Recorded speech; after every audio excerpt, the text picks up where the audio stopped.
Hello friends, tricks for all students में आप सभी का एक बार फिर से स्वागत है। दोस्तों, आज की इस वीडियो में हम ह्यूमन राइट्स इन अ कंपैरेटिव पर्सपेक्टिव के एक चैप्टर आतंकवाद और अल्पसंख्यकों की असुरक्षा को हम संयुक्त राज्य अमेरिका और भारत के कॉन्टेक्स्ट में पढ़ेंगे।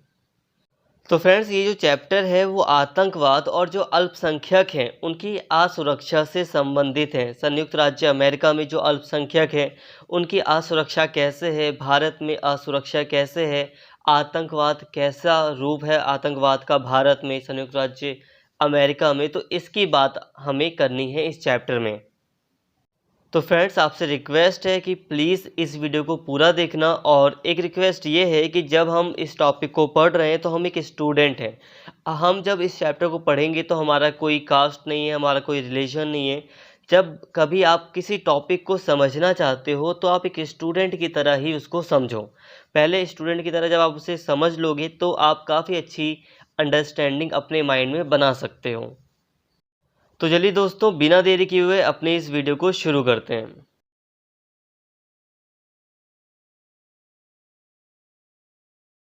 सबसे पहले बात करते हैं कि आतंकवाद क्या है। आतंकवाद की घटना को परिभाषित करना जटिल है। यह बहुआयामी और अस्पष्ट अवधारणाओं और दृष्टिकोण में अंतर के कारण है। शब्द आतंकवाद फ्रांसीसी शब्द आतंकवाद से आया है, जो लैटिन शब्द टेर्रे पर आधारित है, जिसका अर्थ है कांपना।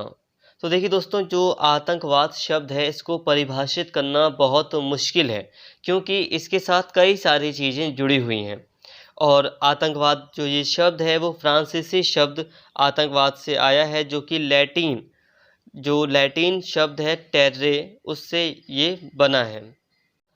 तो फ्रेंड्स, मेनली ये जो लैटिन शब्द है टेर्रे, इससे ये आतंकवाद का शब्द बना है, जिसका जो मतलब होता है वो कांपना। यहाँ पर लिखा है, कई जगहों पर आप पाओगे कि इसका मतलब घबराना भी होता है। तो कांपना, घबराना, तो ये आतंकवाद का एक मीनिंग है, वर्ड की एक मीनिंग है।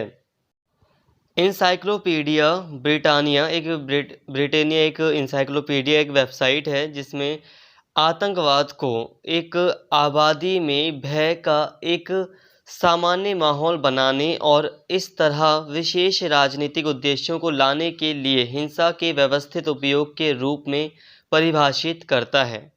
तो जो ये इंसाइक्लोपीडिया है जो कि शब्द को परिभाषित करती है, वो आतंकवाद को एक ऐसे घटना के रूप में बताती है जिसमें एक बड़ी आबादी को, जिसके द्वारा भयभीत किया जाता है, डराया जाता है, और एक ऐसा माहौल तैयार किया जाता है जिसमें हिंसा फैलाई जा सके और आतंकवादी जो होते हैं वो अपने उद्देश्यों को पूरा कर सकें।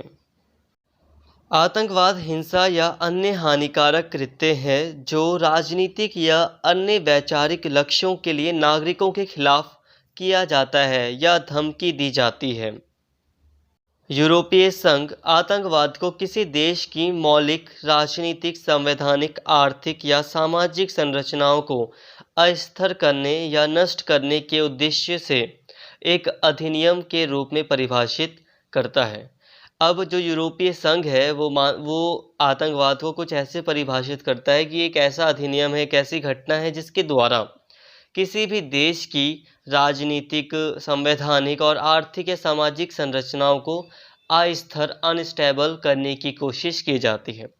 तो फ्रेंड्स, आतंकवाद का यही थोड़ा सही मतलब भी है कि जो आतंकवादी जितनी भी घटनाएं हुई हैं उनके आधार पर हम देखें तो आतंकवादी एक ऐसी घटनाएं होती हैं, आतंकवाद एक ऐसी विचार कह सकते हो आप इसे, जिसके द्वारा हिंसा फैलाई जाती है, जिसके द्वारा राजनीतिक सिस्टम को, पॉलिटिकल सिस्टम को, राजनीतिक व्यवस्था को अस्थिर करने की कोशिश की जाती है, अनस्टेबल करने की कोशिश की जाती है। मतलब पूरा का पूरा हिला देना, किसी भी देश की राजनीतिक व्यवस्था को पूरा का पूरा हिलाने की कोशिश की जाती है। बड़ी से बड़ी जनता को भयभीत करने की कोशिश की जाती है, मारने की कोशिश की जाती है। अब बात करते हैं आतंकवाद के प्रकार की। तो देखिए दोस्तों, जो आतंकवाद के प्रकार हैं विश्व में, वो कुछ ऐसे हैं कि राज्य आतंकवाद भी एक प्रकार है, राज्य प्रायोजित आतंकवाद। जब राज्य या कोई देश आतंकवाद को बढ़ावा देता है, कुछ ऐसे संगठन हैं जो हिंसा फैलाते हैं, जब उनको फंडिंग वगैरह किसी स्टेट के द्वारा की जाती है तो उसे राज्य आतंकवाद कहा जाता है। इसके अलावा दक्षिणपंथी और वामपंथी आतंकवाद, अब विचारधाराओं के कारण भी आतंकवाद होता है। अभी दो विचारधाराएं हैं जिनमें बहुत ज़्यादा अंतर है और ये आतंकवाद का रूप ले लेती है। आतंकवाद का रूप कैसे लेती है कि मतलब ये दोनों ही विचारधारा एक दूसरे का विरोध करती है, जिसके कारण कई बार हिंसा भी देखने को मिलती है। इसके साथ ही एक है धार्मिक आतंकवाद। जब धर्म के नाम पर आतंकवाद किया जाता है, जब धर्म के नाम पर हिंसा की जाती है, पॉलिटिकल सिस्टम को ख़राब किया जाता है, या जब धर्म के नाम पर विश्वास दिलाया जाता है, लोगों को बहलाकर फुसलाकर लोगों को धर्म के नाम पर लोगों को हिंसा करने के लिए प्रेरित किया जाता है, लोगों से हिंसा कराई जाती है, और ऐसा कोई भी आतंकवाद का तरीका जो धर्म के आधार पर अपनाया जाता है, तो उसे धार्मिक आतंकवाद कहा जाता है। इसके साथ ही एक है वैश्विक आतंकवाद, अंतर्राष्ट्रीय आतंकवाद भी कहते हैं इसको। तो वैश्विक आतंकवाद का क्या मतलब है? वैश्विक आतंकवाद का मतलब है कि जो आतंकवाद है वो किसी एक देश में सीमित नहीं है। जैसे कि जो 9/11 की जो घटना हुई थी अमेरिका में, तो वो कहाँ से हुई थी? अमेरिका के अंदर थोड़ी ना कुछ हुआ था। वो उसकी जो प्लानिंग थी वो अमेरिका से बहुत दूर अफ़गानिस्तान में रची गई थी, तालिबान अल-कायदा के द्वारा रची गई थी। तो ये क्या है? वैश्विक आतंकवाद का एक उदाहरण है। तो दोस्तों, यहाँ तक हमने आतंकवाद को समझ लिया कि आतंकवाद क्या होता है। बहुत ही कम शब्दों में हमने समझा है, और इसके अलावा आतंकवाद के प्रकारों को बहुत ही जल्दी हमने देख लिया। कहने का मतलब है कि हमने आतंकवाद और उसके प्रकारों को अभी तक समझ लिया है। और देखिए दोस्तों, अब इन्हें बहुत ज़्यादा डिटेल में पढ़ाने की बिल्कुल भी ज़रूरत नहीं थी, इसीलिए मैंने हल्का-हल्का आपको समझाया है और आप समझ भी गए होंगे। जितनी भी बातें आपको बताई गई, जितने भी नोट्स अभी आपको दिए गए, अगर आप उन्हीं को अच्छे से कर लेते हैं तो इतना इनफ होगा आतंकवाद क्या है और उसके क्या प्रकार हैं। और इसके अलावा आपको याद होगा कि ग्लोबल पॉलिटिक्स की एक वीडियो मैंने पहले बनाई थी, जिसमें आतंकवाद को मैंने काफ़ी डिटेल में उस वीडियो में एक्सप्लेन कर दिया था। वैसे अगर आपने वो वीडियो देखी है तब भी और नहीं भी देखी है तब भी ये वीडियो आपके लिए इनफ होगी। तो दोस्तों, अब हम बात करते हैं आतंकवाद और अल्पसंख्यकों की स्थिति की। देखो, बिल्कुल किसी से भी छुपा नहीं है, जो भी बातें मैं कह रहा हूँ ज़मीनी स्तर पर देखी जा सकती हैं। और ये मैंने क्या कहा, जब हम पढ़ रहे हैं इस चैप्टर को, हम सभी एक स्टूडेंट हैं।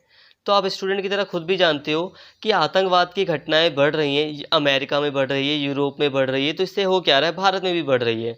तो इससे क्या हो रहा है? इससे अल्पसंख्यकों की असुरक्षा की स्थिति पैदा हो रही है, और इसी कारण से हम यहाँ पर आज ये चैप्टर पढ़ रहे हैं।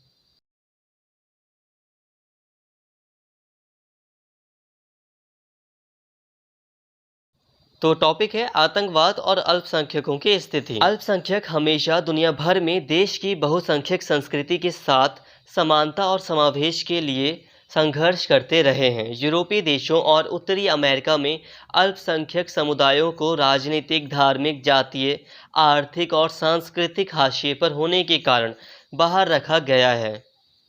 देश की सामाजिक आर्थिक विशेषताओं और आतंकी कृत्यों की घटनाओं के बीच संबंध, जैसे कि अल्पसंख्यकों के खिलाफ धार्मिक आर्थिक भेदभाव, एक अनजान कारक हो सकता है।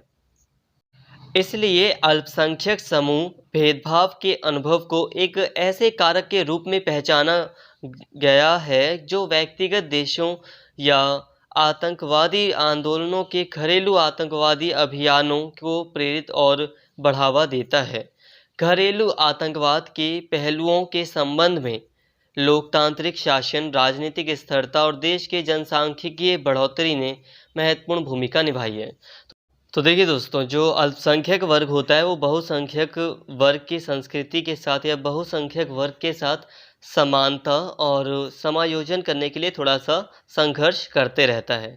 संघर्ष का मतलब है यहाँ पर लड़ाई बिल्कुल भी नहीं, संघर्ष का मतलब है कि जैसे कि आप एक बहुसंख्यक वर्ग से आते हैं तो आपकी लैंग्वेज अलग है, आपका कल्चर थोड़ा अलग है, और आप अमेरिका में जाते हैं तो वहाँ के जो बहुसंख्यक लोग हैं उनका कल्चर अलग है, आप एक माइनॉरिटी के रूप में वहाँ पे गए हैं, तो थोड़ा-सा समायोजन करने में, समानता स्थापित करने में आपको थोड़ा संघर्ष करना पड़ेगा, मतलब असहज महसूस होगा, थोड़ा-सा अनकम्फ़र्टेबल महसूस होगा। तो इस तरह का संघर्ष अल्पसंख्यक वर्ग करते रहते हैं। अब यूरोप वगैरह के कॉन्टेक्स्ट में ही बात कर रहे हैं, यूरोपीय देशों, उत्तरी अमेरिका में बात करें तो जो अल्पसंख्यक समुदाय है उसकी स्थिति कुछ ख़ास अच्छी नहीं है, जिस कारण से जो राजनीतिक व्यवस्था है वहाँ की धार्मिक, जातीय व्यवस्था है, तो उसमें वो बहुत ही पीछे हैं अल्पसंख्यक वर्ग। और यही एक कारण है कि अब आर्थिक रूप से पिछड़ापन होने के कारण भी आतंकवादी जैसी घटनाएं बढ़ती हैं। अब जब अल्पसंख्यक वर्ग की स्थिति खराब होगी तो अपने स्थिति के चलते उनमें भेदभाव जैसी भावना पैदा होगी। उन्हें लगेगा कि जो राज्य है वो उनके साथ भेदभाव कर रहा है, तो ऐसे में आतंकवादी कृत्य बढ़ते हैं। और यही एक कारण माना जाता है कि ये एक छुपा हुआ कारण हो सकता है कि जो आर्थिक कारक है, आर्थिक भेदभाव हो गया, इसके अलावा धार्मिक भेदभाव, छुपा हुआ धार्मिक भेदभाव हो गया, इसके अलावा दूसरी जो चीज़ें हैं, तो इस तरह के जो भेदभाव वगैरह अल्पसंख्यक वर्गों के साथ हो रहा है या होता है, तो ऐसे इन कारणों के कारण भी आतंकवादी कृत्य बढ़ते हैं।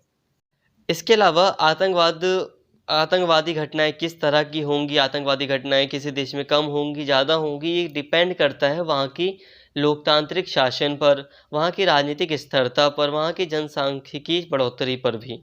अब देखो, किस देश का लोकतांत्रिक शासन कितना अच्छा है, राजनीतिक स्थिरता कैसी है, क्या वहाँ पे पॉलिटिकल स्टेबिलिटी है, मतलब वहाँ का जो सिस्टम है वो क्या बिल्कुल जम चुका है, स्थापित अच्छे से हो चुका है, जनसंख्या कैसी है, जनसांख्यिकी बढ़ोतरी कैसी है, तो इसके ऊपर भी डिपेंड करता है। कुछ सैद्धांतिक शोध बताते हैं कि देशों के भीतर अल्पसंख्यक अन्याय और घरेलू आतंकवाद के बीच एक कारण से संबंध है। अल्पसंख्यक भेदभाव, जिसमें आम तौर पर रोजगार भेदभाव, सरकारी स्वास्थ्य, शैक्षिक या सामाजिक सेवाओं तक असमान पहुंच, औपचारिक या अनौपचारिक आवास, अलगाव और शेष समाज के लिए उपलब्ध आर्थिक अवसरों की कमी शामिल है, अल्पसंख्यक समूहों की शिकायतों के उद्भव का एक कारक है। तो देखिए दोस्तों, अब जो घरेलू आतंकवाद है और जो अल्पसंख्यक अन्याय है, एक सिद्धांत बताता है कि जो अल्पसंख्यक अन्याय है, मतलब अल्पसंख्यकों के साथ जो भेदभाव होता है विभिन्न स्तरों पर होता है। जैसे कि अभी मैंने आपको बताया, रोजगार में भेदभाव हो सकता है, सरकारी स्वास्थ्य या सरकार की जो सेवाएं हैं सरकारी, उसमें भेदभाव वगैरह हो सकता है। तो जो घर में जो मतलब एक किसी देश के अंदर जो आतंकवाद फैला हो सकता है, उसका संबंध अल्पसंख्यकों के अन्याय के साथ होता है। ये एक सिद्धांत के एक रिसर्च की गई है, तो उसके अकॉर्डिंग ये बताया गया है कि अगर अल्पसंख्यकों के साथ भेदभाव होता है तो वहाँ पर घरेलू आतंकवादी जैसी समस्याएं देखने को मिलती हैं। इसका सबसे अच्छा उदाहरण हम फ्रांस में देख सकते हैं कि फ्रांस में जो घरेलू आतंकवाद पैदा हो रहा है या घरेलू आतंकवाद जो देखा जा रहा है फ्रांस में, तो उसका पीछे का एक कारण है अल्पसंख्यक अन्याय। अब फ्रांस में जो मज़दूर वगैरह थे, स्पेशली जो मुस्लिम वगैरह थे, जिन्होंने पहले उन्हें सेवाएं दी, अब फ्रांस को उन लोगों की कुछ खास ज़रूरत नहीं है, तो अब फ्रांस में उन लोगों के अधिकारों का दमन किया जा रहा है। उन्हें अपने मानवाधिकारों से कई तरह से वंचित किया जा रहा है। उनके जो रीति रिवाज हैं, जो उनकी कोर प्रैक्टिसेस हैं रीति रिवाज की, उस पर कई तरह के प्रतिबंध भी लगाए जा रहे हैं। तो एक अन्याय जैसा माहौल अल्पसंख्यकों के साथ फ्रांस में देखा गया है। तो इसी वजह से वहाँ पर हमें कई सारी आतंकवादी घटनाएं भी देखने को मिलती हैं। अभी आपको पता होगा, एक कुछ समय पहले ही एक स्टूडेंट ने एक टीचर की हत्या कर दी थी। एक मुस्लिम स्टूडेंट था, आई थिंक, उसने एक टीचर की हत्या कर दी थी। टीचर था और एक मतलब टीचर ने कमेंट किया था, जो मोहम्मद पैगंबर हैं उनकी एक ड्राइंग थी, तो उसके ऊपर कमेंट किया था टीचर ने। मुझे नाम वगैरह एग्जैक्ट याद नहीं आ रहा, नाम हमेशा याद नहीं रहता मुझे। तो अब उस पे टीचर ने कमेंट किया और फिर उसके कमेंट के खिलाफ एक स्टूडेंट ने उसकी हत्या कर दी। तो फ्रांस में ऐसी घटनाएं हो रही हैं। तो इसका एक कारण आप अल्पसंख्यक अन्याय को भी कह सकते हो। 11 सितंबर 2001 के हमलों के बाद से अल्पसंख्यकों, विशेष रूप से संयुक्त राज्य अमेरिका और यूरोप में मुसलमानों को अधिक महत्वपूर्ण प्रतिबंधों और सरकारी अधिकारों के अधीन किया गया है। अल्पसंख्यक अधिकार समूह (MRG) ने बताया है कि अधिकारियों द्वारा धार्मिक प्रोफाइलिंग जैसे नियम समुदायों को विभाजित कर सकते हैं और नफरत को बढ़ावा दे सकते हैं और भविष्य में संघर्ष की स्थिति पैदा कर सकते हैं। स्टॉप सर्च, सख्त जांच और निगरानी धार्मिक रूपरेखा के उदाहरण हैं, जिसमें उन लोगों के बारे में पूर्व धारणाएं शामिल हैं जिनके बारे में सोचा जाता है कि वे एक विशिष्ट धर्म का पालन करते हैं। तो देखिए दोस्तों, अब 11 सितंबर 2001 में जो भी आतंकवादी घटना हुई थी अमेरिका में, अब उस घटना के बाद से संयुक्त राज्य अमेरिका में और जो यूरोप है वहाँ पर अल्पसंख्यकों को, स्पेशली मुसलमानों को जो माइनॉरिटी में आते हैं वहाँ पर, उनको कई सारे प्रतिबंधों का सामना करना पड़ रहा है। इसमें बहुत सारी चीज़ें शामिल हैं, जैसे कि उन इन अब स्पेशली जो अल्पसंख्यक समुदाय है, स्पेशली जो माइनॉरिटी है, मुसलमान हैं, तो उन लोगों के साथ अधिक जांच करना, पूरी लिस्ट निकालना, जो अल्पसंख्यक समुदाय हैं उनको अलग-अलग समुदायों में बाँट देना, अत्यधिक सर्च करना, मतलब और सख्ती से जांच करना, निगरानी रखना, तो ये सारी चीज़ें एक भेदभाव को दर्शाती हैं। और जो विभाग है अल्पसंख्यक अधिकार समूह है एक, एमआरजी, इसने ये बताया है कि अगर ये जो तरीके हैं, इससे और भी ज़्यादा मतलब लोगों के मन में और भी ज़्यादा विभाजन की भावना या अलगाव की भावना पनप सकती है। इसके अलावा घरेलू आतंकवाद के हमलों, जैसे कि बोस्टन मैराथन बमबारी और हाल ही में फ्लोरिडा के ऑरलैंड में पल्स बार और नाइट क्लब में हुए हमले ने प्रवासी मुस्लिम समुदायों को कानून प्रवर्तन और नागरिक आबादी से जांच या निगरानी के दायरे में ला दिया है। तो मतलब अब 2001 के बाद और भी कई सारी घटनाएं, आतंकवादी घटनाएं विश्व में हुई हैं, बहुत बड़ी-बड़ी, स्पेशली अमेरिका में, यूरोप में। तो अब इसके कारण से जो वहाँ पे प्रवासी रह रहे हैं या जो वहाँ पर जाते हैं बसने के लिए, जो लोग वहाँ पर रह रहे हैं, काम कर रहे हैं, तो उनकी छानबीन बहुत ज़्यादा होने लगी है, स्पेशली जो मुस्लिम प्रवासी हैं उनकी। अल्पसंख्यक आबादी का हाशिए पर होना सामाजिक बहुमत के लिए काफ़ी हानिकारक और विभाजनकारी साबित हो सकता है। असभ्य और संभावित रूप से भेदभाव करने वाले अल्पसंख्यक समूह जो समुदायों का एक अलग और तेजी से कट्टरपंथी वर्ग बना सकते हैं। तो देखिए दोस्तों, जो अल्पसंख्यक वर्ग है अगर वो कमज़ोर होगा, कमज़ोर का मतलब है अगर आप आर्थिक रूप से अल्पसंख्यकों को कमज़ोर बना देंगे, उन्हें गरीबी में जीवन अगर जीना पड़ेगा, या अल्पसंख्यकों की स्थिति अगर ख़राब हो जाती है, समाज में उनकी स्थिति अगर हानिकारक हो जाती है उनके लिए, तो ऐसे में अल्पसंख्यक जो वर्ग है वो और ज़्यादा उग्र होगा, कट्टरपंथी बनेगा। तो मतलब है इनडायरेक्टली कि अल्पसंख्यकों का जो वर्ग है उसके आर्थिक विकास पर भी ध्यान देना चाहिए, एक तरह से भेदभाव नहीं होना चाहिए उसके साथ। देखिए, अब यहाँ पर जो भी मैं नोट्स आपको प्रोवाइड करा रहा हूँ, ये नोट्स थोड़े से टफ़ हैं, बट साथ में ही ध्यान दीजिए, मैं सारी बातें आपको पूरी तरह समझाते जा रहा हूँ।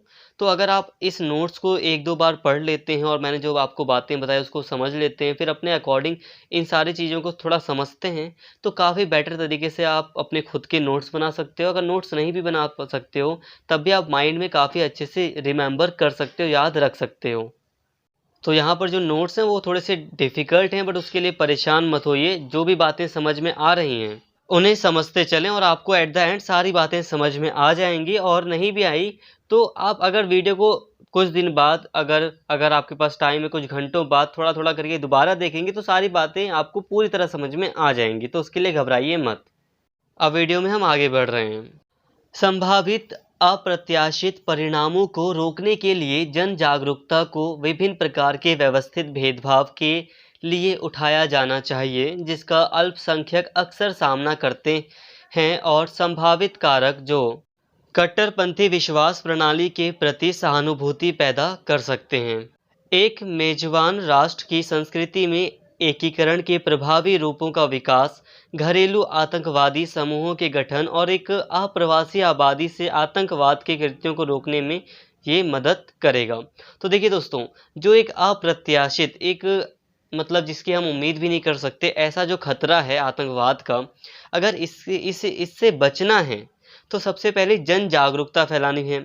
जन जागरूकता इस प्रकार से पूरी फैलाई जाए कि समाज में किसी के साथ भेदभाव ना हो। इसके साथ ही समानता का मतलब वातावरण होना चाहिए, स्पेशली जो अल्पसंख्यक हैं उनके साथ भेदभाव जैसा व्यवहार नहीं होना चाहिए। तो ये सारी जो चीज़ें हैं वो जो संभावित कट्टरपंथी, मतलब जो लोग विश्वास करते हैं इसमें कट्टरपंथ वगैरह में, तो हो सकता है कि वो सुधर जाएं या आगे आने वाली जो पीढ़ी है वो इसका रास्ता ना अपनाएं। तो एक तरह से अगर जो मेज़बान देश है, जो राष्ट्र जैसे कि अमेरिका हो गया, जहाँ पर प्रवासी जा रहे हैं, तो वहाँ की संस्कृति में समानता होनी चाहिए, समायोजन करने की क्षमता होना चाहिए। जैसे कि अब नया कोई व्यक्ति जाता है तो हो सकता है कि कई लोग वहाँ मजाक बनाएं उस व्यक्ति का, तो ऐसा नहीं होना चाहिए। उसको सराहा जाना चाहिए, उसकी प्रशंसा की जानी चाहिए और उसे अपनी संस्कृति में घुलने मिलने दिया जाना चाहिए। तो ये सारी जो चीज़ें हैं वो कट्टरपंथ को, आतंकवाद को कम कर सकती हैं और भविष्य में ये पूरी तरह खत्म भी हो सकता है। दोस्तों, यहाँ तक हमने आतंकवाद के बारे में, अल्पसंख्यकों की स्थिति के बारे में काफ़ी बातें कर ली। अब हमें संयुक्त राज्य अमेरिका और भारत में आतंकवाद को पढ़ना है और वहाँ पर दोनों ही देशों में अल्पसंख्यकों की क्या स्थिति है इसके बारे में बात करनी है। देखिए, एक चीज़ कहना चाहूँगा कि यहाँ पर जो वीडियो है वो बिल्कुल भी बड़ी नहीं हो रही है। आप कॉलेज स्टूडेंट हैं तो इतनी तो वीडियो बड़ी होनी ही चाहिए आपके लिए, और पूरा का पूरा एक चैप्टर एक वीडियो में कंप्लीट कराना, वो भी 1 घंटे के अंदर, तो एक बड़ी बात है ये।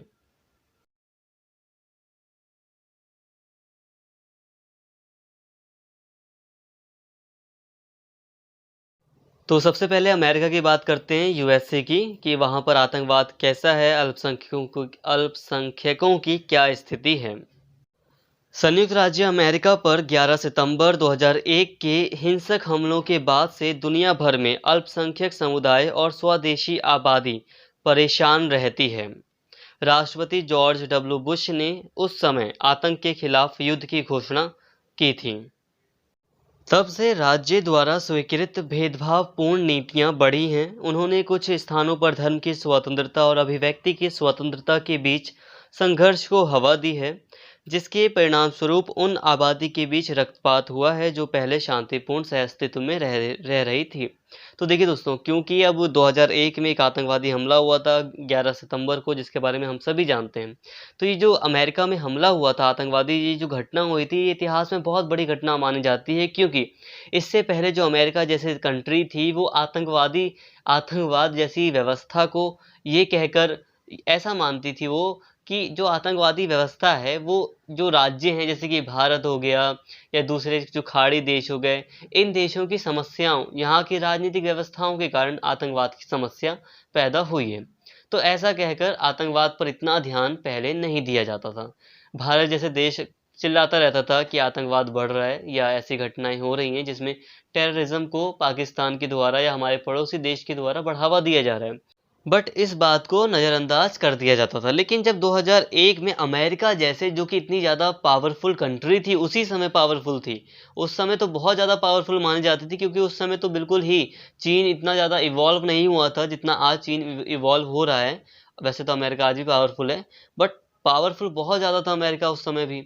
तो ऐसी कंट्री में जो कि सिक्योरिटी के मामले में नंबर 1 पर आती है, सेना के मामले में, हर चीज़ में देख लो, एक से एक वहाँ पे टेक्निक है। तो ऐसी कंट्री में तो अमेरिका को डायरेक्ट चुनौती दी गई थी और अमेरिका ने अब आतंक के खिलाफ युद्ध छेड़ दिया। पहले ऐसा नहीं था, बट अब जब अमेरिका के साथ इतना बड़ा हादसा हुआ तो अमेरिका ने आतंक के खिलाफ युद्ध छेड़ दिया। इसका मतलब ये था कि चाहे आतंकवाद जहाँ कहीं भी फैला था, अमेरिका ने वहाँ अपनी अपनी सेनाएं भेजी, जहाँ भी आतंकवादी संगठन थे वहाँ अपनी सेनाएं भेजी और युद्ध की घोषणा कर दी। जैसे कि अफ़गानिस्तान में युद्ध किया, ईरान, इराक, यहाँ पर जो आतंकवादी संगठन थे उनको कंट्रोल करने के लिए युद्ध छेड़ा इनके खिलाफ, इन देशों के खिलाफ। इसके अलावा जो अफ्रीका का जो रीजन है वहाँ पर कई सारे अभियान, ऑपरेशंस चलाए गए। तो जब आपने 12th में आई थिंक पॉलिटिकल साइंस में पढ़ा भी होगा कि कई सारे ऑपरेशन अमेरिका के द्वारा चलाए गए थे इस घटना के बाद। तो अमेरिका ने डायरेक्टली फिर आतंक के खिलाफ युद्ध छेड़ दिया था। इसका एक बहुत नकारात्मक प्रभाव मैं अगर थोड़ा-सा बताऊँ, तो जिस भी देश में अमेरिका ने हस्तक्षेप किया वहाँ की राजनीति पूरी तरह मतलब बिगड़ गई। आज भी हम देख सकते हैं ईरान, इराक में क्या हो रहा है, अफ़गानिस्तान देख लो क्या हो रहा है वहाँ पर। तालिबान आ गया अब दोबारा से वहाँ पर पूरी तरह। तो वहाँ की राजनीति जो है वो पूरी तरह बेकार हो गई। मिडल ईस्ट जो कंट्रीज़ हैं वो पूरी तरह बर्बाद हो चुकी हैं। वहाँ की कोई पॉलिटिक्स नहीं है, वहाँ पे कोई सस्टेनेबिलिटी, एक स्थिर गवर्नमेंट नहीं है। और ये जो आतंक के खिलाफ युद्ध की जो ये रणनीति थी अमेरिका की, इससे और भी ज़्यादा मतभेद बढ़े। कैसे? जैसे कि अब अमेरिका में अगर कोई प्रवासी माइग्रेंट पीपल जाता है तो उसकी ज़्यादा चेकिंग होती है। स्पेशली अगर कोई मुस्लिम वगैरह जा रहा है तो उसकी काफ़ी ज़्यादा चेकिंग हो रही है, निगरानी रखी जा रही है। ठीक है। जैसे कि कंट्रीज़ भी देखी जाती है कि अगर अफ़गानिस्तान से कोई आ रहा है तो उस पे अलग तरह से निगरानी, एक्स्ट्रा निगरानी रखी जा रही है, उस पर कंट्रोल करने की कोशिश की जा रही है अमेरिका में। तो इससे मतभेद बढ़ते हैं। इससे एक, आप खुद ही सोचो, अगर आपके साथ ऐसा कोई अलग तरह का व्यवहार होता है और सबके साथ अलग तरह का व्यवहार होता है, तो हमारे मन में थोड़ी-सी मतलब कड़वाहट आ जाती है कि यार देखो, मेरे ऊपर तो ये कुछ ज़्यादा ही मतलब मुझसे पूछताछ कर रहे हैं, है ना? तो थोड़ा-सा मन में कड़वाहट आती है, तो ये एक मतभेद भी इसने बढ़ाया है। जबकि राष्ट्रपति बराक ओबामा के राष्ट्रपति पद ने आधिकारिक तौर पर आतंक पर युद्ध शब्द से खुद को दूर कर लिया है, अन्य देश अक्सर इस शब्द का उपयोग करते हैं और लड़ाई जारी रखते हैं। MRG इस बात पर नज़र रखता है कि कैसे आतंक पर युद्ध के विभिन्न प्रभावों ने हमेशा धार्मिक अल्पसंख्यकों के जीवन को महत्वपूर्ण रूप से प्रभावित किया है। देखो दोस्तों, ये मैंने अभी बताया ना आपको कि आतंक के खिलाफ जो युद्ध, चाहे वो अमेरिका हो या कोई भी देश हो, जब ये ऐसा कोई शब्द का प्रयोग करता है या ये चीज़ रणनीति में अपनाता है आतंक के खिलाफ पूरी तरह युद्ध, तो इससे जो धार्मिक अल्पसंख्यक हैं उनके जीवन में कुछ बदलाव आते हैं या उनके जीवन को ये जो रणनीति है वो प्रभावित करती है। मैंने आपको बता दिया, अमेरिका का एग्जाम्पल देखिए कि अब ज़्यादा निगरानी वगैरह रखी जाती है, तो इससे कई सारे मतभेद भी पैदा होते हैं और इससे एक तरह से जो धार्मिक अल्पसंख्यक हैं उनके जीवन पर एक नकारात्मक प्रभाव भी पड़ता है, स्पेशली जो प्रवासी वगैरह हैं, जो माइग्रेंट पीपल्स हैं। बट हाँ, जब हम ओबामा की बात करते हैं, तो जब बराक ओबामा आए थे या जब बराक ओबामा सत्ता में आए थे अमेरिका में, तो उन्होंने आधिकारिक तौर पर ऑफिशियली आतंक पर युद्ध से अपने आप को दूर कर लिया था। मतलब अमेरिका ने पहले, जब 9/11 की घटना हुई थी 2001 में, तो उसके तुरंत बाद ही अमेरिका ने बहुत तेज़ी से आतंक के खिलाफ युद्ध की घोषणा की। बट ओबामा तक आते आते अमेरिका ने खुद को आतंक पर युद्ध से थोड़ा दूर कर लिया, आधिकारिक रूप से ही दूर कर लिया। देखिए दोस्तों, हो सकता है कि थोड़ा समझने में आप लोगों को प्रॉब्लम हो रही हो, बट प्लीज़ वीडियो में एंड तक अगर आप बने रहेंगे तो सारी बातें आपको क्लियर हो जाएंगी। और नोट्स अगर हार्ड है ना, तो नोट्स पर इतना ध्यान मत दो, ध्यान दो आप मेरी बातों पर जो मैं आपको समझा रहा हूँ।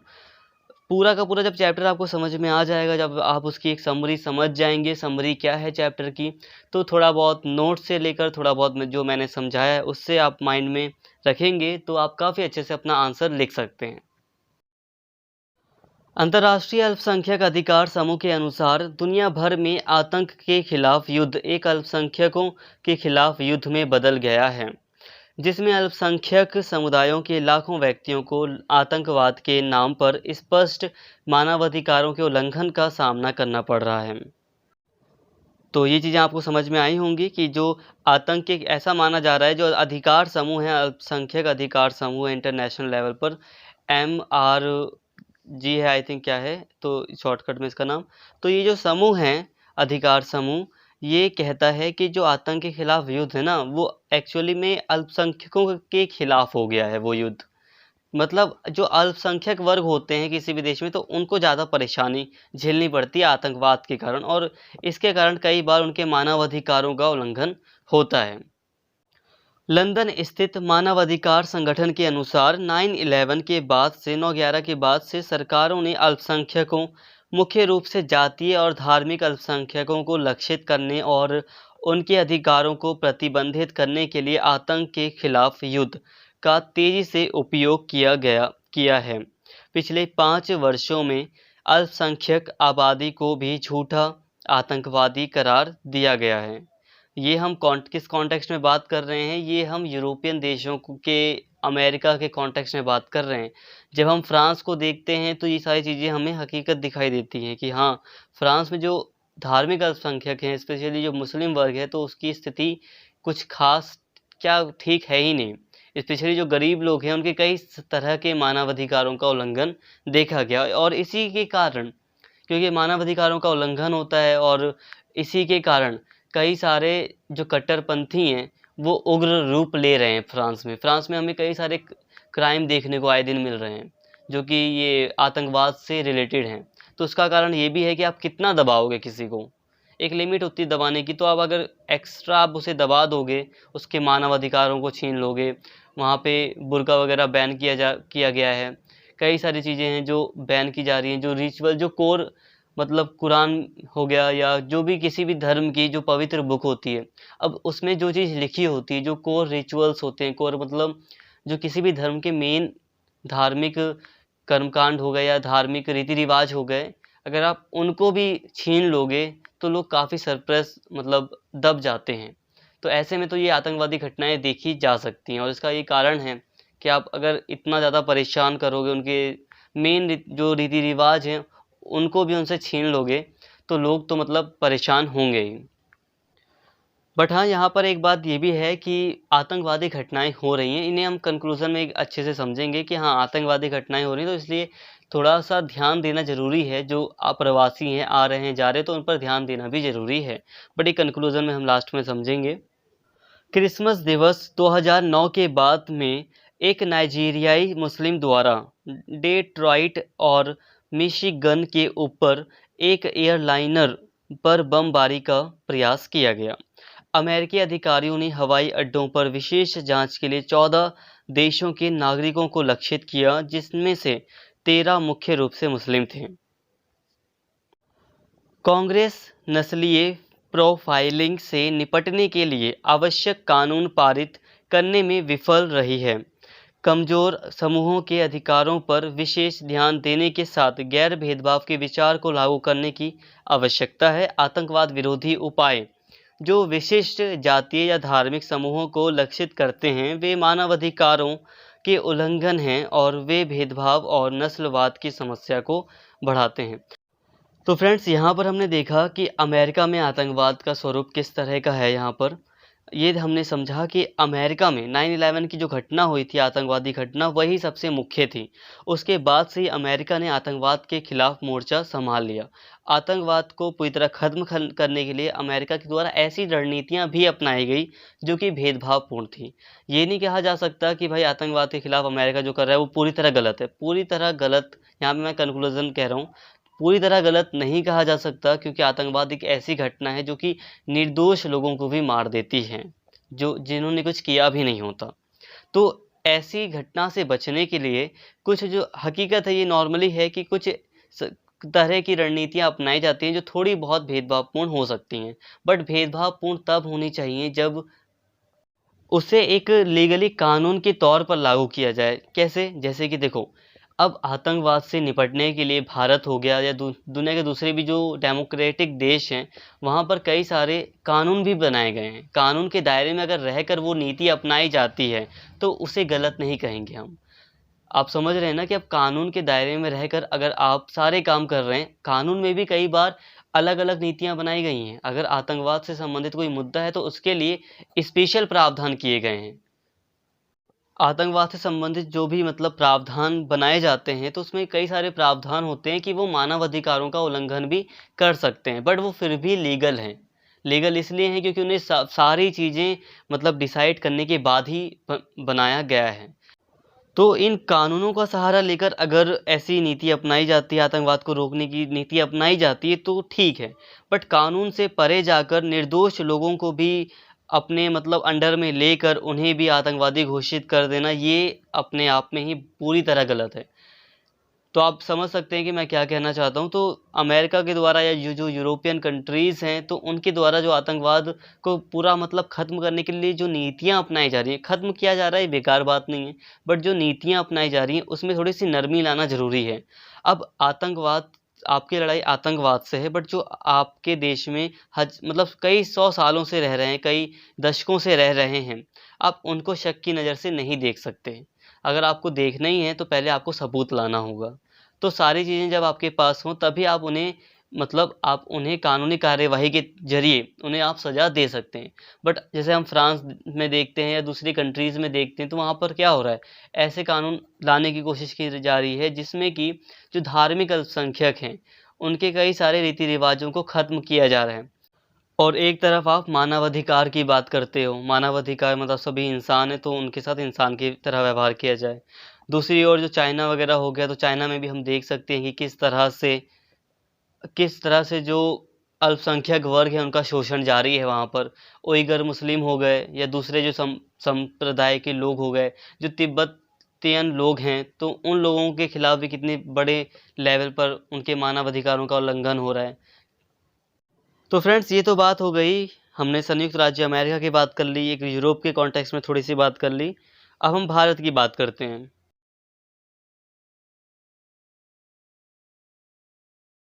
भारत में आतंकवाद।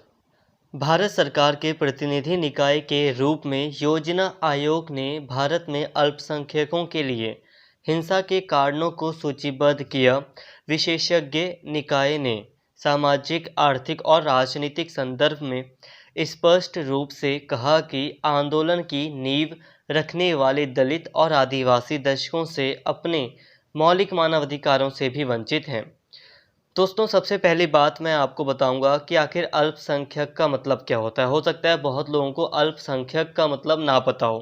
देखो, वैसे तो नॉर्मली सबको पता है कि अल्पसंख्यक का मतलब होता है कि जैसे कि मान लीजिए कि भारत है, तो भारत में अगर हम धर्म के हिसाब से देखें तो भारत में जो हिंदू आबादी है वो धर्म के मामले में सबसे ज़्यादा है, बहुसंख्यक है। तो ऐसे में जो ईसाई हैं, ईसाई धर्म या इस्लाम धर्म के जो लोग हैं, या जो जो सिख हैं, या जो बौद्ध हैं या जैन हैं, तो वो हिंदू धर्म की तुलना में अल्पसंख्यक कहलाएंगे भारत में। और जाति की अगर तुलना में बात की जाए, जाति में भी अल्पसंख्यक होते हैं। तो कई सारी जातियां हैं जो जिसके बहुत ही कम लोग हैं, तो वो भी जातीय अल्पसंख्यक कहलाते हैं। भाषाई अल्पसंख्यक, अब मान लो कि नागालैंड की कोई भाषा है। अब नागालैंड पूरे देश में कितना छोटा सा राज्य है, वहाँ के बहुत कम लोग हैं, तो वो वहाँ की जो भाषा है वो एक अल्पसंख्यक भाषाई समूह के रूप में वो लोग अपने आप को दर्शा सकते हैं। तो अल्पसंख्यक का मतलब सिर्फ धार्मिक नहीं है, धार्मिक भी होता है, भाषाई भी अल्पसंख्यक होते हैं, जातीय अल्पसंख्यक भी होते हैं, नस्ल के आधार पर भी। अमेरिका में अगर हम बात करें अल्पसंख्यक की, तो वहाँ पर अल्पसंख्यक कौन कौन हो सकता है? तो नस्ल के आधार पर जो ब्लैक लोग हैं अमेरिका के, यूएसए के, जो रेड इंडियंस जिसे कहते थे पहले, तो वहाँ पे वो अल्पसंख्यक हैं। इसके अलावा जो प्रवासी, जो जो भी दूसरे देशों से जो लोग अमेरिका में बसने जा रहे हैं, तो वहाँ पर वो एक अल्पसंख्यक हैं। अल्पसंख्यक का मतलब यहाँ पर आपको समझ में आया होगा कि भारत के संदर्भ में सिख, ईसाई, मुस्लिम, बुद्ध, जैन, ये जो लोग हैं, ये जो धार्मिक लोग हैं, या फिर भाषाई कह सकते हो। भारत में हिंदी भाषा के लोग प्रमुख हैं, तो दूसरी भाषा कम है भारत में, तो इसलिए वो भाषाई अल्पसंख्यक भी हैं भारत में। इसके अलावा दलित, आदिवासी, इनको भी अल्पसंख्यक की श्रेणी में ले लिया जाता है। क्यों ले लिया जाता है? क्योंकि ये काफ़ी पिछड़े हुए लोग हैं। तो आप समझ पा रहे हैं ना कि अल्पसंख्यक का मतलब क्या है।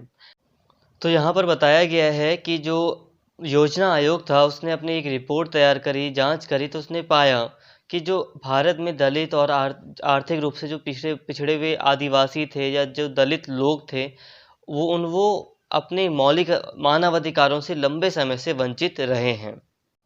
देखिए दोस्तों, यहाँ पर ये बात इसलिए बताई जा रही है, आप सोच रहे होंगे इसका आतंकवाद से क्या कनेक्शन है। स्टार्टिंग में ही मैंने आपको बताया था कि जिस देश में मौलिक मानवाधिकारों का उल्लंघन होता है, लोगों को उनके अधिकारों से वंचित रखा जाता है, तो लोगों में असंतोष की भावना पैदा होती है, और इसी के कारण से आतंकवादी, नक्सलवादी घटनाएं देखी जाती हैं। और ये तो हम पहले से ही जानते हैं कि भारत में जो दलित रहे हैं, आदिवासी रहे हैं, उनके साथ कितना अन्याय हुआ है। भारतीय समाज ने, भारतीय शासन ने उनके साथ काफ़ी अन्याय किया है। उन्हें मतलब उनका बहिष्कार किया गया, उन्हें अलग रखा गया समाज से दूर रखा गया, और कई सारी ऐसी प्रथाएँ, ऐसे नियम बनाए गए जो कि उनके लिए बहुत ही बेकार थे, जिसमें उनके मौलिक मानव अधिकारों का उल्लंघन शामिल है। पिछले 2 दशकों में भारत में आतंकवाद में तेजी से वृद्धि हुई है। जयपुर, अहमदाबाद, बेंगलोर, मुंबई और पुणे जैसे शहरों में विभिन्न आतंकवादी हमले हुए हैं। ऐसे आतंकवादी हमलों की रोकथाम आवश्यक है। पोटा जैसे कानूनों से यह संभव हो सकता है। पोटा यहाँ पर एक कानून है, अभी मैं आगे एक्सप्लेन करूँगा इसे। तो पोटा जैसे कानूनों से यह संभव हो सकता है। मुंबई पर 26/11 के हमले के बाद ऐसी गतिविधियों को सीमित करने के बारे में नियम और सख्त हो गए हैं। इसमें कोई दो राय नहीं है कि आतंकवाद भारत की सुरक्षा और लोकतंत्र के लिए एक बड़ी चुनौती है। राज्यों ने आतंकवाद विरोधी कानून से प्रभावित क्षेत्रों के लिए विशेष विकास योजनाओं के कार्यान्वयन, सुरक्षा और खुफिया तंत्र को मजबूत करने, नक्सल विरोधी अभियान में पुलिस बल की तैनाती और उग्रवादी समूहों के प्रतिनिधियों के साथ बातचीत जैसे कई उपाय किए हैं। तो देखिए दोस्तों, अब भारत में हम क्या देख रहे हैं, पिछले जो 2 दशक हैं लगभग आप देखोगे भारत में 2 दशक क्या, ये आप 30 साल का टाइम पीरियड ले लो, जो 1980 या 1990 के बाद का टाइम पीरियड हमें देखने को मिलता है। तो उसमें हम देख रहे हैं कि भारत में आतंकवादी घटनाएं बहुत तेज़ी से बढ़ रही हैं। 1990 के बाद से आप देखेंगे मुंबई में कितने सारे हमले हुए, जयपुर, अहमदाबाद, भारत के जो बड़े-बड़े शहर हैं, दिल्ली, यहाँ पर बहुत ज़्यादा बड़े आतंकवादी हमले किए गए। 2001 का हमला तो आपको याद ही होगा, 2001 में 9/11 की बात नहीं कर रहा मैं, दिल्ली की बात कर रहा हूँ। तो 2001 में दिसंबर के महीने में दिल्ली पर एक आत्मघाती हमला दिल्ली की संसद पर किया गया था। तो ये बहुत बड़ा हमला था। अब देखो, जो संसद होती है ना किसी भी देश की, वो बहुत बड़ी चीज़ होती है। बड़ी का मतलब है कि भारतीय संसद पूरे देश को चलाती है। भारत में जो पूरा का पूरा जो सिस्टम है, उसमें संसद एक अहम भूमिका निभाती है। हालाँकि न्यायपालिका, कार्यपालिका उसका अपना एक महत्व है, बट जो सबसे बड़ी अगर आप संस्था कहते हैं, बतौर एक संस्था, पार्लियामेंट की अपनी एक अलग भूमिका होती है। पूरे लोकतंत्र की नींव है पार्लियामेंट। तो उस लोकतंत्र पर पूरी तरह हमला किया गया, एक बहुत बड़ा हमला था वो। तो ये जो हमले हैं, ये बहुत खतरनाक हमले रहे हैं और ऐसे कई सारे भारत में हमले हो चुके हैं, आतंकवादी घटनाएं घट चुकी हैं और इसी कारण से इनसे निपटने के लिए कई सारे सख्त नियम बनाए गए हैं। अब जो भारतीय राज्य है, भारत है, अब इसने कई तरह की एजेंसीज बनाई हैं, कई सारी जांच एजेंसियां बनाई गई हैं, कई सारे नियम बनाए गए हैं, कई तरह के पुलिस बलों की ट्रेनिंग होती है, पुलिस फोर्सेस की अलग अलग तरीके से ट्रेनिंग होती है। नक्सलवादी एरिया में अलग तरह की पुलिस लगाई जा रही है, सीआरपीएफ का यूज़ किया जा रहा है, अलग फोर्स का यूज़ किया जा रहा है। तो ऐसे इससे ये क्या दिखा रहा है? ये दिखा रहा है कि जो राज्य है वो इससे निपटने के लिए बहुत ही सख्त होता जा रहा है। और ये सही भी है, अब नरमी से कुछ नहीं हो सकता, क्योंकि ये जो सिचुएशन है, आतंकवाद एक इतनी बड़ी घटना बन चुकी है, जिसके कारण कड़े कानून आवश्यक हैं। और इसी कारण से एक के बाद एक जब घटनाएँ होती ही चली गई, तो भारतीय राज्य में बहुत कड़े-कड़े कानून भी बनाए गए हैं। वर्ष 1947 में आज़ादी मिलने से पूर्व ही भारत में आतंकवाद की जड़ों का पता लगाया जा सकता है, लेकिन उनका उद्देश्य ब्रिटिश शासक के बीच भय पैदा करना था, न कि आम लोगों को मारना। प्रारंभिक स्वतंत्रता के वर्षों के दौरान कश्मीर, पंजाब और पूर्वोत्तर सीमांत भाग आतंकवाद से प्रभावित थे, लेकिन विकास के चलते अब इसका दायरा बढ़ गया है। देखिए दोस्तों, जो भारत में आतंकवाद रहा है, अगर हम आतंकवाद को पढ़ रहे हैं, तो भारत में जो आतंकवाद था वो आज़ादी से पहले ही था। बट आज़ादी से पहले जो आतंकवादी घटनाएं होती थी, वो हमारी नज़रों में आतंकवादी घटनाएं नहीं थी। जैसे मैं हुआ, आप हुए, जो भारतीय लोग हैं वो उसको आतंकवादी घटनाएं नहीं कहेंगे। बट हाँ, अगर कोई ब्रिटिशर है तो वो कहेगा भाई आतंकवादी घटनाएं, क्योंकि ब्रिटिशर्स का रूल था। तो जो आतंकवादी घटनाएं होती थी, वो ब्रिटिशर्स के खिलाफ होती थी, ताकि वो हमारा देश छोड़ दें, हमें आज़ाद कर दें। इसलिए आतंकवादी घटनाएं अपनाई जाती थीं। जैसे कि आपने कई बार सुना होगा, जो हमारे क्रांतिकारी थे, फ्रीडम फाइटर्स थे, उन्होंने अंग्रेज़ों के विरुद्ध हथियार उठाए, बमबारियां भी की उनके ऊपर, उनकी गाड़ी, जो वहाँ के गवर्नर वगैरह थे, उनकी गाड़ियों के आसपास बम लगाया। तो ऐसी कई सारी घटनाएं हमने देखी थी। यहाँ तक कि जो भगत सिंह थे, उन्होंने भी नेशनल असेंबली में बम फेंका था। बट उन सब का ये जो घटनाएं थी, इनका उद्देश्य आम नागरिकों को नुकसान नहीं पहुंचाना था। इनका उद्देश्य, यहाँ तक कि जो भगत सिंह थे, उन्होंने किसी को मारा नहीं था। वो बस एक तरह से धमकी दे रहे थे कि अगर आप हमारा देश छोड़कर नहीं जाओगे तो कुछ भी हो सकता है। कुछ भी का मतलब था कि हम लड़ेंगे अपने देश के लिए। तो ये था मतलब, और इसका मतलब आम नागरिकों को नुकसान पहुंचाना बिल्कुल भी नहीं था। तो ये थी आतंकवादी घटनाएं जो 1947 से पहले थी, बट इसे हम अपनी राष्ट्रवादी घटनाएं मानते हैं। राष्ट्रवादी घटनाएं थी ये हमारे देश के लिए, जिसके कारण हमारे देश में एकता भी बढ़ी। तो ये हमारे लिए वैसे आतंकवादी घटनाएं नहीं थी। बट जब हम आज़ादी के बाद देखते हैं, तो जब हमारा देश आज़ाद होता है शुरू में, तो हमें जो आतंकवादी घटनाएं देखने को मिलती हैं, वो मिलती हैं कश्मीर से, पंजाब से, और जो पूर्वोत्तर सीमांत प्रांत है, जैसे कि जो 7 सिस्टर्स कहते हैं ना, जो जैसे कि सिक्किम हो गया, असम हो गया, यहाँ अरुणाचल प्रदेश हो गया, नागालैंड, मिजोरम, त्रिपुरा, ये जो स्टेट हो गए यहाँ पर स्पेशली मिजोरम से, हालांकि आज मिजोरम बहुत शांत देश है बट पहले नहीं था, नागालैंड वगैरह यहाँ पर हमें आतंकवादी घटनाएं देखने को मिली थी। जैसे कि कश्मीर में तो आप लोग जानते ही होंगे कि कश्मीर में शुरू से ही कॉन्फ्लिक्ट था और उसमें पाकिस्तान का एक इम्पॉर्टेंट रोल था, जिस कारण से वहाँ पर आतंकवाद पैदा हुआ और आतंकवाद चलता ही चला है और आज भी बहुत बड़ा, वो एक तरह से भारत के लिए, पूरे देश के लिए एक बहुत बड़ा खतरा है वहाँ का आतंकवाद। इसके अलावा अगर हम बात करें पूर्वोत्तर सीमांत की, पूर्वोत्तर सीमांत समझ लें ना, जो भारत का जो पूर्व का एरिया है, जो अरुणाचल प्रदेश, नागालैंड, मिजोरम, त्रिपुरा, ये जो एरिया था, तो यहाँ पर जो आतंकवादी घटनाएं हुई वो इसलिए हुई क्योंकि जो यहाँ के जो आदिवासी समूह थे उनको विश्वास नहीं था। वो कह रहे थे कि हम अलग हैं, हमारा जो देश है वो अलग है और हमें भारत से मतलब ही नहीं। वो कह रहे थे कि ये जो हमारा एरिया है वो भारत में शामिल ही नहीं था कभी। वो ऐसी बातें, ऐसे तर्क दे रहे थे जिस कारण से वहाँ पर भी आतंकवादी घटनाएं पैदा हुई और उन्होंने ऐसी सरकार के सामने शर्तें भी रखी जिसे सरकार पूरी तरह मान भी नहीं सकती थी। तो आगे चलकर धीरे धीरे समझौता वगैरह हुआ और वहाँ तो वैसे शांत कराया गया काफ़ी हद तक।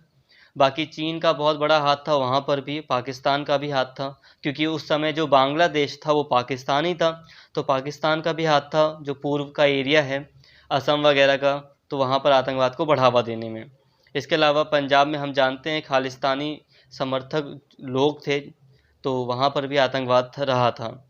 ये हम स्वतंत्रता की प्रारंभिक वर्षों की बात कर रहे हैं, शुरू शुरू में जब भारत आज़ाद हुआ था, तो लगभग 10-15 सालों के आसपास का ये जो कॉन्फ्लिक्ट था वो बताया भी मैंने आपको।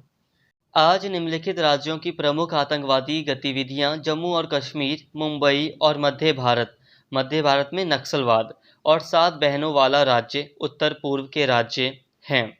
जैसा कि अतीत में हुआ है, पंजाब विद्रोह के परिणाम स्वरूप भारतीय राज्य पंजाब और राष्ट्रीय राजधानी दिल्ली में आतंकवादी गतिविधियां होती हैं। तो दोस्तों, जैसे कि आज के टाइम पर अगर हम बात कर रहे हैं तो कश्मीर में आतंकवाद बना हुआ है और भी ज़्यादा आतंकवादी गतिविधियां समय के साथ बढ़ी हैं। जैसे जैसे टेक्नोलॉजी बढ़ी, हथियार बढ़े, वैसे वैसे यहाँ पर गतिविधियां बढ़ी। मुंबई में हम देख सकते हैं कितना आतंकवाद बढ़ रहा है। जो मध्य भारत है, छत्तीसगढ़ हो गया, मध्य प्रदेश का जो पूर्वी भाग हो गया, यहाँ पर नक्सलवाद हमें बहुत ज़्यादा देखने को मिल रहा है। अभी आई थिंक जब 2020 का टाइम पीरियड था, लॉकडाउन का टाइम पीरियड था, तो आई थिंक 30-40 जो सीआरपीएफ के जवान थे वो उन्हें एक बम ब्लास्ट में मार दिया गया था नक्सलवादियों के द्वारा। मध्य छत्तीसगढ़ की बात कर रहा हूँ मैं। इसके अलावा जो 7 सिस्टर का जो स्टेट है वो अभी मैंने पूर्वोत्तर सीमांत में ही समझा दिया, जो नागालैंड वगैरह का एरिया है, अरुणाचल प्रदेश हो गया और जो उधर का मणिपुर वगैरह का एरिया है, तो यहाँ पर जो आतंकवाद फैला हुआ है, तो ये भी अभी भारत में काफ़ी आतंकवादी गतियाँ यहाँ भी हैं। भारत में घरेलू और बाहरी आतंकवादी गतिविधि वर्तमान में गरीबी, बेरोजगारी, विकसित नहीं होने आदि जैसे कारकों के कारण बढ़ रही है। यूएस स्टेट डिपार्टमेंट की वार्षिक रिपोर्ट 2007 ने भारत को आतंकवादी हिंसा से दूसरे सबसे अधिक प्रभावित देश के रूप में घोषित किया है। तो फ्रेंड्स, यहाँ पर भारत को विश्व में दूसरे नंबर पर रखा है कि जो आतंकवादी हिंसा होती है भारत में, जिसमें भारत सबसे ज़्यादा प्रभावित है, तो वो विश्व में दूसरा देश है भारत, जो कि पूरे विश्व में सबसे ज़्यादा प्रभावित है आतंकवादी घटनाओं से। सबसे ज़्यादा नुकसान भारत में होता है। अब यहाँ पे जो कारण हैं वो ये हैं कि जो घरेलू और बाहरी आतंकवादी गतिविधियाँ हो रही हैं भारत में, उसका एक कारण है गरीबी, एक है बेरोजगारी और विकसित ना होना। तो देखो दोस्तों, मैं भी आपको समझाता हूँ। जो भारत का उत्तर पूर्वी एरिया है, 7 सिस्टर का जो एरिया कहा जाता है, जो जहाँ पे 7 राज्य हैं, असम वगैरह, अरुणाचल प्रदेश, मेघालय वगैरह है ना, तो ये जो राज्य हैं, यहाँ पर जो विकास है वो उतने तेज़ी से नहीं हुआ। आज हम देख रहे हैं कि धीरे धीरे विकास हो रहा है, बढ़ रहा है, विकास हो रहा है, ऐसी बात नहीं हो रहा है, बट फिर भी जिस हिसाब से भारत का उत्तर भारत विकसित हो रहा है, उस हिसाब से यहाँ पर उतना विकास नहीं हुआ। यहाँ पे पहाड़ी इलाके वगैरह हैं, तो उस हिसाब से यहाँ पर इतना विकास नहीं हुआ जितना होना चाहिए। तो यहाँ पर कई तरह की बेरोजगारी भी देखी जाती है। इसके अलावा जो कश्मीर की अगर हम बात करते हैं, कश्मीर छोड़ो, अभी हम बात करते हैं नक्सलवाद की। तो जो भारत में नक्सलवाद के रूप में जो आतंकवाद है फैला हुआ भारत में, वो उसका एक बड़ा कारण गरीबी है। छत्तीसगढ़ देख लो, गरीबी के मामले में आपको सबसे नीचे मिलेगा। छत्तीसगढ़ हो गया, मध्य प्रदेश का पूर्वी भाग हो गया, झारखंड हो गया, तो यहाँ पर जो गरीबी है वो ज़्यादा है। अगर आप कंपैरिजन करें दूसरे स्टेट से तो बहुत ज़्यादा है। पंजाब से कंपैरिजन कर लो तो बहुत ज़्यादा है। तो उस हिसाब से यहाँ पे बेरोजगारी, गरीबी, सरकार के प्रति लोगों में असंतोष है, तो इन सभी कारणों से यहाँ पर आतंकवाद फैला है। बट अगर दूसरी तरफ हम बात करते हैं कश्मीर की, तो देखो इसमें कोई दो राय नहीं होगी कि कश्मीर में जो आतंकवाद है उसका एक कारण, दो मेन कारण मैं मानता हूँ। मैं अपनी तरफ से ये बता रहा हूँ आपको, देखो, और पूरे मतलब मेरे पास तर्क हैं इसको देने के लिए। एक तो यहाँ का सबसे बड़ा जो कारण है, वही सबसे बड़ा ही है, वो है पाकिस्तान। अब जो कश्मीर का मुद्दा रहा है शुरू से, उसमें पाकिस्तान का बहुत बड़ा हाथ रहा है। अब वहाँ से आतंकवादी संगठनों को बहुत ज़्यादा फंड दिया जा रहा है, बहुत कुछ किया जा रहा है, ट्रेनिंग दी जा रही है। तो इस वजह से आतंकवाद को रोकना बहुत नामुमकिन सा हो गया है। इसके और आतंकवाद को फिर रोकने के लिए भारत सरकार के द्वारा क्या किया जा रहा है? दमन का तरीका अपनाया जा रहा है। दमन का कैसा तरीका कि भाई कठोर कानून लाए जा रहे हैं, क्योंकि अब बंदूक की नोक पर ही आतंकवाद को कंट्रोल करने की कोशिश की जा सकती है। वहाँ पर मैं कश्मीर की बात कर रहा हूँ, क्योंकि बाहर की तरफ से जो बाहरी स्टेट है, पड़ोसी देश, वहाँ की तरफ से बहुत ज़्यादा आतंकवादी गतियाँ हमारे कश्मीर में, हमारे देश में की जा रही हैं। तो अब उसको रोकने का सरकार के पास जो तरीका है वो यही है कि वो बंदूक की नोक पर रोके। और इसी कारण से कश्मीर का विकास नहीं हो पाया। अब उसको रोकने के लिए, आतंकवादी घटनाओं को रोकने के लिए, टेररिस्ट को कंट्रोल करने के लिए मिलिट्री का प्रयोग किया जा रहा है, या बहुत सारी चीज़ें, पुलिस बल का प्रयोग किया जा रहा है। तो इससे क्या हो रहा है? इंटरनेट वगैरह बंद कर दिए जा रहे हैं। तो इससे दूसरा रीज़न पैदा हो जाता है कि वहाँ पर बेरोजगारी बढ़ रही है। बेरोजगारी है, गरीबी है, तो ये दूसरा जो कारण है वो पहले से ही जुड़ा हुआ है। पाकिस्तान ना अगर इतना मतलब आतंकवादी घटनाएं नहीं फैलाता कश्मीर में, तो कश्मीर का विकास भी हो पाता, और कश्मीर का विकास होता तो जाहिर सी बात है वहाँ पर आतंकवाद इतना नहीं फैलता, वहाँ के लोग हथियार नहीं उठाते। अब यहाँ पर कुछ आतंकवादी घटनाएं दी गई हैं भारत में, जो प्रमुख आतंकवादी घटनाएं हैं इनको देख लेते हैं। जैसे कि 12 मार्च 1993 को मुंबई में एक सीरियल बम ब्लास्ट हुए थे। लगभग 13 बम गिराए गए थे मुंबई पर। बम मतलब रखे गए थे, तो बम ब्लास्ट हुआ था 13 बम। समझ रहे हैं ना कि एक के बाद मुंबई में क्या हुआ 1993 में, कुछ समझ ही नहीं आ रहा। हर आधे घंटे के बाद, 45 मिनट के बाद, कभी यहाँ पर बम ब्लास्ट हुआ, कभी वहाँ पर, कभी वहाँ पर, कभी वहाँ पर। समझ ही नहीं आया लोगों को, सरकार को, क्या हो रहा है हमारे साथ, कुछ भी नहीं समझ आया। तो 13 बम ब्लास्ट हुए थे। उसके अलावा 2001 में भी हुआ था बम। 2001 में भारतीय संसद के ऊपर आक्रमण हुआ था, हमला हुआ था आतंकवादी। यहाँ पर वो नहीं शो हुआ है। बट 14 मार्च 2003 को यहाँ पर बताया गया कि एक ट्रेन में बम फटा था, जिसमें 10 लोग मारे गए थे। 29 अक्टूबर 2005 को दिल्ली बम विस्फोट हुआ। इसके अलावा 2005 में अयोध्या में राम जन्मभूमि हमला हुआ। 2006 में वाराणसी बम विस्फोट हुआ। भारत में 26 नवंबर 2008 को मुंबई के ताज होटल पर हमला हुआ था। फिर मुंबई में ये जो हमला था वो सिर्फ ताज होटल पर नहीं हुआ था, जो स्टेशन था वहाँ पर भी हमला किया गया था, तो इसमें कई लोग मारे गए थे। इसके अलावा 2017 में अमरनाथ यात्रा पर हमला हुआ था। तो फ्रेंड्स, जैसे कि आप देख सकते हैं कि यहाँ पर जो घटनाएं हैं वो कितनी ज़्यादा हैं और कितनी खतरनाक घटनाएं रही हैं। तो ये प्रमुख आतंकवादी घटनाएं थी। इसके अलावा भारत, इतना ही नहीं, भारत में इसके अलावा कई और घटनाएं भी हुई हैं। जब आप डीपली, बहुत ज़्यादा ही डीपली अगर जानना चाहेंगे कि कितनी आतंकवादी घटनाएं हुई हैं, तो वो बहुत सारी हैं। आतंकवाद आमतौर पर वहां बढ़ता है जहां मानवाधिकार का उल्लंघन होता है। भारत के सर्वोच्च न्यायालय ने देखा है और न्याय के लिए आशा की हानि आतंकवाद के लिए उपजाऊ आधार प्रदान करती है। भारत में आतंकवाद विरोधी कानून लंबे समय से विवाद का स्रोत रहा है।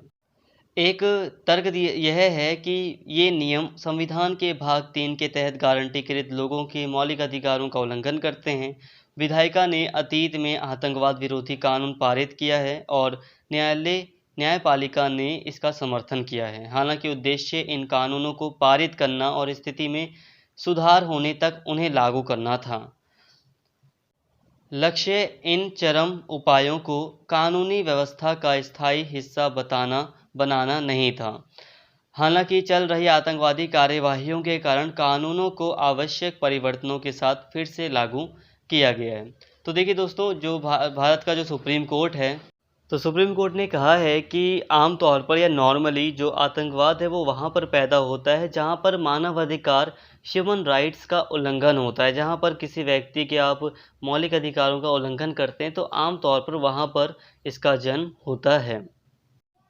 और कई बार एक विवाद रहता है कि भारत के संविधान में जो भाग 3 में कई तरह के मौलिक अधिकार दिए गए हैं व्यक्तियों को, तो ये व्यक्ति को एक गारंटी देते हैं कि उसके अधिकारों का उल्लंघन नहीं हो सकता। बट आतंकवाद जैसी घटना को रोकने के लिए सरकार के ऊपर काफ़ी प्रेशर होने के कारण सरकार को ऐसे बहुत सारे कड़े नियम बनाने पड़े हैं जिसमें कि ऐसे मौलिक अधिकारों का उल्लंघन भी किया जा सकता है आतंकवादी घटनाओं को रोकने के लिए। तो न्यायपालिका ने भी इन कानूनों का समर्थन किया था, बट जो उद्देश्य था ऐसे कानून जो बहुत कड़े नियम हैं आतंकवाद के खिलाफ, उनका जो मेन उद्देश्य था वो ये था कि उन्हें एक सुधार के तौर पर लागू किया गया था। जैसे ही स्थिति में सुधार होगा और इन कानूनों को फिर वापस से जो सरकार है वो निरस्त कर देगी, ये विचार रखा गया था कि जैसे ही आतंकवाद खत्म हो जाएगा या आतंकवादी घटनाएं ना के बराबर रह जाएंगी तो इन कानूनों में सुधार किया जाएगा या इन कानूनों को ख़त्म कर दिया जाएगा। बट ऐसा हुआ नहीं, उल्टा ये जो कानून है वो स्थायी रूप ले चुके हैं। आतंकवादी घटनाएं घटने की बजाय बढ़ रही हैं, खतरा बढ़ रहा है। पूरा विश्व अब इससे बहुत ज़्यादा मतलब भयभीत है। जितने भी समिट होते हैं, शिखर सम्मेलन होते हैं, उसमें आतंकवाद एक प्रमुख मुद्दा होता है, तो आप समझ सकते हैं। तो ये कारण है कि अब ये जो आतंकवादी विरोधी आतंकवाद के लिए जो कानून बनाए गए हैं आतंकवाद को रोकने के लिए, अब वो एक स्थायी रूप ले चुके हैं। वर्तमान में भारत में आतंकवाद से निपटने के लिए लागू कानून राष्ट्रीय सुरक्षा अधिनियम 1980, राष्ट्रीय कानून राष्ट्रीय सुरक्षा अधिनियम 1980 है और गैर कानूनी गतिविधियां रोकथाम अधिनियम 1967 है। भारत में एक अलग समय पर आतंकवाद विरोधी अन्य कानून भी हैं, जैसे कि गैर कानूनी गतिविधि रोकथाम अधिनियम 1967 UAPA, आतंकवादी और विघटनकारी गतिविधियां रोकथाम अधिनियम 1987 जिसे टाडा कहते हैं।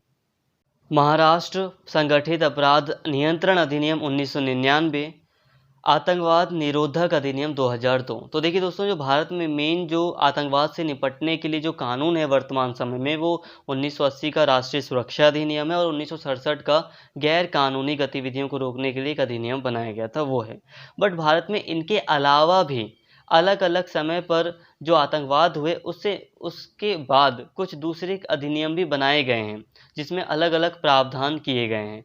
तो 1967 का अधिनियम है, इसके अलावा 1987 का टाडा जिसे नॉर्मली जो आतंकवादी और विघटनकारी गतिविधियों के रोकथाम के लिए बनाया गया था। महाराष्ट्र से में अपराध को रोकने से संबंधित अधिनियम है। तो कई सारे अधिनियम बनाए गए हैं भारत में आतंकवाद को रोकने के लिए। भारतीय संसद पर हमले और मुंबई हमलों सहित आतंकवादी गतिविधियों में वृद्धि के बाद भारतीय संसद ने हाल के वर्षों में 3 कानूनों को अपनाया। सबसे पहले मुंबई हमले के बाद राज्यों में सहयोग को सरल बनाने की आवश्यकता थी, जिसे राष्ट्रीय जांच एजेंसी 2008 द्वारा संबोधित किया गया था, ताकि आतंकवादी अभियानों की जांच प्रक्रिया में व्यावसायिकता को बढ़ाया जा सके। अब देखिए दोस्तों, जो 2008 में फिर 2001 में जो घटना हुई थी भारत में, बहुत बड़ी जो आतंकवादी घटनाएं हुई थी संसद पर और मुंबई में, तो अब इसके बाद भारतीय संसद ने 3 प्रमुख कानूनों को अपनाया है, जिसमें जो सबसे पहले है कि ऐसे कानून बनाए गए जैसे कि राष्ट्रीय जांच एजेंसी बनाई गई, जिसमें कि जो राज्य हैं वो आपस में आसानी से सहयोग कर सकें। पहले क्या था कि जो राज्य थे वो आपस में जल्दी सहयोग नहीं कर पाते थे, बहुत ज़्यादा फॉर्मेलिटी वगैरह करनी पड़ती थी और उसके बाद ही आगे की जांच हो पाती थी। दूसरा 1967 गैर कानूनी गतिविधियां रोकथाम अधिनियम में संशोधन किया गया। तो दूसरा क्या किया गया, अब इस अधिनियम में संशोधन किया गया। और तीसरा 1973 की आपराधिक प्रक्रिया में संशोधन किया गया, संशोधन संहिता को अपनाया गया। कानून का उद्देश्य एक संघीय एजेंसी को आतंकवाद और संगठित अपराध सहित गंभीर अपराधों की जांच करने का अधिकार प्रदान करना है। विशेष अदालतें होंगी जो आतंकवाद से जुड़े मामलों की तुरंत सुनवाई करेंगी, क्योंकि आतंकी हमलों के पीड़ितों के परिवारों को न्याय और मुआवजा देना महत्वपूर्ण है। तो ये जो संशोधन अपनाए गए, इसमें कई सारे प्रावधान किए गए कि अलग एक एजेंसी बनाई जाएगी जो पूरे आतंकवाद की जांच करेगी, आतंकवादी गतिविधियों को देखेगी। इसके अलावा उनके लिए विशेष अदालतें होंगी ताकि उनकी सुनवाई जल्दी हो सके। तो फ्रेंड्स, ये था आतंकवाद का ये चैप्टर था जिसे आज हमने अपनी वीडियो में पूरी तरह कवर कर लिया है। अब यहाँ पे कंक्लूज़न ये दिया जा सकता है दोस्तों कि यहाँ पर जो आतंकवाद है उसमें हम मानव अधिकार के कॉन्टेक्स्ट में समझ रहे हैं। देखो, जो आतंकवादी घटना है उसे बिल्कुल सही तो कभी नहीं कहा जा सकता। तो आतंकवादी घटना में ऐसे कानून तो अपनाए ही जाते हैं जिसमें कि मानव अधिकार का उल्लंघन होता है। बट यहाँ पर जो ध्यान देने की बात है वो ये है, मैं अपनी तरफ से बोल रहा हूँ ये वाली बात, कि यहाँ पर ध्यान देने वाली बात ये है कि जो भी व्यक्ति आतंकवाद से संबंधित हैं, सिर्फ उन्हीं के खिलाफ मुकदमा चलाया जाए या उन्हीं को अरेस्ट किया जाए या उन्हीं के सिर्फ मानवाधिकार का उल्लंघन अगर होता है तो हो। बाकी जो निर्दोष लोग हैं उनको इस चीज़ में गलती से भी ना फंसाया जाए, या अगर कोई संदेह है कि लगता है कि वो व्यक्ति निर्दोष है तो उसकी छानबीन अच्छे से होनी चाहिए। मैं बस इतना चाहता हूँ। मेरा कहने का मतलब है कि कोई निर्दोष व्यक्ति इसमें नहीं फंसना चाहिए, किसी निर्दोष व्यक्ति का मानवाधिकार का उल्लंघन नहीं होना चाहिए। और इसके अलावा हर राज्य, चाहे वो कोई भी राज्य हो, उसको अपनी गरीबी से उभरना चाहिए। जो भी अल्पसंख्यक वर्ग हैं या जो भी समूह हैं उनको विकसित करना चाहिए, अपने आर्थिक संसाधनों को विकसित करना चाहिए, बेरोज़गारी को कम करने पर ध्यान देना चाहिए और अत्यधिक विकास पर ध्यान देना चाहिए। अगर अगर हम उत्तर पूर्व में देखें, कश्मीर वगैरह का तो हम काफ़ी आतंकवाद जानते हैं, बट अगर आप उत्तर पूर्व में देखेंगे ना, नागालैंड हो गया या अरुणाचल प्रदेश, असम, यहाँ पे जो एरिया है ये उत्तर पूर्वी भारत का, यहाँ पर बहुत ही सशस्त्र आतंकवाद देखा जाता है। यहाँ पर जो आतंकवादी समूह हैं वो बहुत ही गलत, मतलब ये तो स्थानीय लोग हैं वहाँ के, और वो स्थानीय वातावरण से काफ़ी परिचित हैं। तो वो जो हमारी सरकार है या सेना है उस पर बहुत ज़्यादा उनको परेशान करते हैं, सशस्त्र हथियार उठा लिए हैं उन्होंने। तो वहाँ पर अगर आतंकवाद ऐसी जगहों पर कम करना है, ख़त्म करना है, तो उसका एक ही चीज़ हो सकती है, विकास। जितना ज़्यादा विकास होगा, लोगों को जब समझ में आने लगेगा, लोगों को रोज़गार मिलेगा, तो नॉर्मली है कि आतंकवाद फिर ख़त्म हो जाएगा। तो फ्रेंड्स, यहीं पर मैं अपनी वीडियो को स्टॉप करता हूँ। आई होप आपको ये चैप्टर अच्छे से समझ में आ गया होगा, और जितनी भी बातें थी उन्हें बस आप एक स्टूडेंट की तरह सारी बातें समझें, यही मैं चाहूँगा। बाकी फ़िलहाल अब यहीं पे वीडियो को स्टॉप करते हैं और नेक्स्ट वीडियो में अगले चैप्टर के साथ मिलते हैं। Thank you.